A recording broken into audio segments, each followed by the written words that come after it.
In a world far, far away, in the world of RWBY, with 2 white guys writing it? 4 young girls train at an academy to become huntsmen, although that really hasn't happened in 4 seasons. And then, in another world, across time, across space, across dimensions, there exists the world of Final Fantasy, with another world in said universe called Midgar. There exists a lovely young lady by the name of Tifa Lockhart, who runs a bar and runs around beating robots and other people up with her friends in the insurgency. So, how do these two relate? Well, one of the writers of RWBY, Miles Luna, he made a certain comment about Tifa Lockhart when he was playing through Final Fantasy Remake. He called this lovely young lady a prostitute. Now, Miles Luna is no stranger to having the bad takes. The clip I showed you in the intro of this video is of him explaining that the poor writing decisions he and the other writer, Carrie, made were due to being white and 22 years old. And, not just being a bad writer who made poor decisions in regards to the show they're writing. But that is not the bad take we are talking about here today. We are talking about him calling Tifa a prostitute. Now, I really don't hold any attachment towards Final Fantasy. I've heard a lot about 7, which is probably a testament to how popular this game is, and it got a full upgrade remastered version.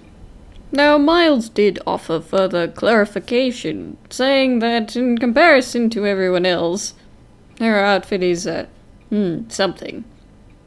But looking at the insurgency, well, this game is modern fantasy. You can pretty much buy a lot of what the main cast wears at a store, except for the magical talking tiger. And Tifa's outfit really isn't all that different.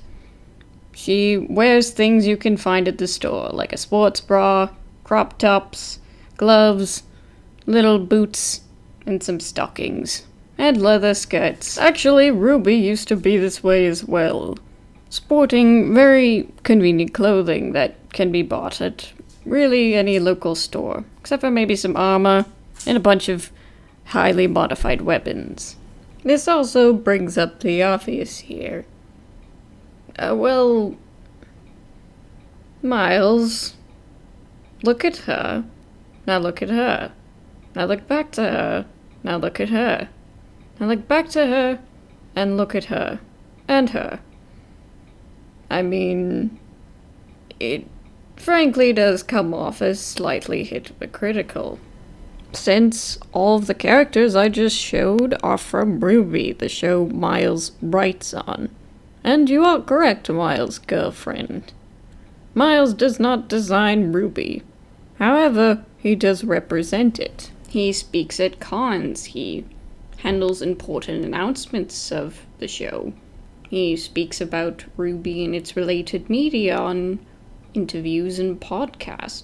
Like it or not, Miles Luna does represent RWBY, and anything in the show does extend to him in some form or another. And forgive me, Miles' girlfriend, if the apology does not really seem genuine.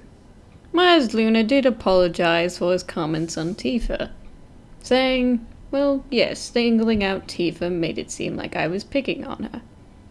But there is an issue with this apology. And that is, this was a reply to someone, not a tweet that would show up on Miles's main Twitter page.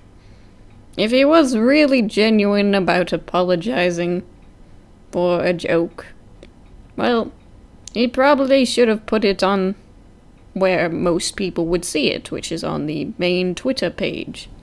So again, forgive me if this does not really seem like a genuine apology. However, what really struck me as intriguing about this whole kerfuffle on Twitter is not really with people saying, oh yes, he's disrespecting Monty because Yang is allegedly based on Tifa Lockhart, and therefore it's disrespecting Monty. I mean, Miles Luna is his own person with his own opinions. But that, well, it gives an interesting insight on what he considers proper femininity. Because, while yes, Miles does not design RWBY, I have to wonder how much influence he has over the design process. And if he does, well, it could explain why Yang went from looking like this to looking like this. Considering this outfit right here is what he considers to be too revealing or too inappropriate. Perhaps poor Yang was simply a victim of circumstance, being assigned a writer who thought her look was inappropriate. Or maybe not. But for me, there is no denying at this point Yang's look has been toned down throughout the years. She used to have quite a large chest, hips, and a butt, but, gradually her chest seems to have been getting smaller, and then a little bigger, and then no curves at all that would suggest femininity. It's definitely very strange, but whether or not Miles Luna had anything to do with it, or whether his opinion influenced this, it remains to be seen. But don't mind me on this. It was just something very curious I noticed when looking at all of this drama. Now then, one more thing. Some of you might be wondering why on earth I covered this. Even though it's been a little over 2 months, well, I've got a YouTube buddy by the name of Lethal Lightning, and on his video on the subject, he shouted me out and wanted me to make a video. So I decided, hey, why not? Even though I had no idea when I would get the video out because I was swamped with schoolwork, I decided, what the heck, I'll do it at his behest and my amusement. How could I say no to one of the best Aussies in town? I'll leave his channel link down in the description below. He covers a lot of pop culture and is generally a funny and endearing soul. So I hope you guys all check him out. And with that, I bid you all adieu. Oh my gosh, I got shouted out.